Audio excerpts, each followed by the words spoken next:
odat bo'lib qolgan. Biz o'sha qo'y bizga kelganda videoga olamiz. Mana mijozlarimiz qo'ylar olib kelib sotib beringlar deganda o'sha xat hujjat o'rniga biz o'sha videoga yozamiz. Mana shunaqa keldi. Necha kun oldin Nazar akamgili o'sha qo'ylar olib keluvdilar. O'sha qo'ylarni sotdik.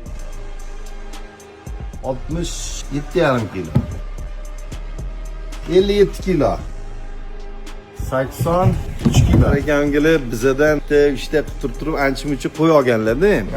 Bu qo'ylarni darhol sotmasalar, bitta qo'shni sal hid chiqyapti degan gaplarni gapirishyapti ekan. Endi 40 kilo, 30 kilo ahvolda bo'lgan paytda olib ketishgan. Hozir mana ko'ryapmiz. 40 kilo bo'lgan olingan qo'zilar hozir mana 80 kilodan oshiq holatlarga yetdi. Xudo xolisa bularni o'sha aytganimdek sotgandan o'sha gap 5 ming so'm bizaniki qolgani sizniki. Necha mingdan sot. Qo'ylar pulni berishi ham bir hujjat qilib qo'yamiz. Mana hozir oldinga Nazar akam keldilar. Pullarni berayotganimni bir tasvirga olyapman-da. Endi sizlar ham bir guvoh bo'linglar. Nazar aka mana shu yerda o'sha sotilgan qo'ylarning puli hisob-kitob qildik.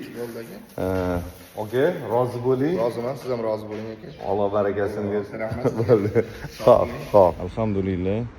Allohga behisob hamdlar bo'lsin, yuzimizni yerga qaratmaganiga. Obuna va izoh qoldirib, yuksalishimizga hissa qo'shing.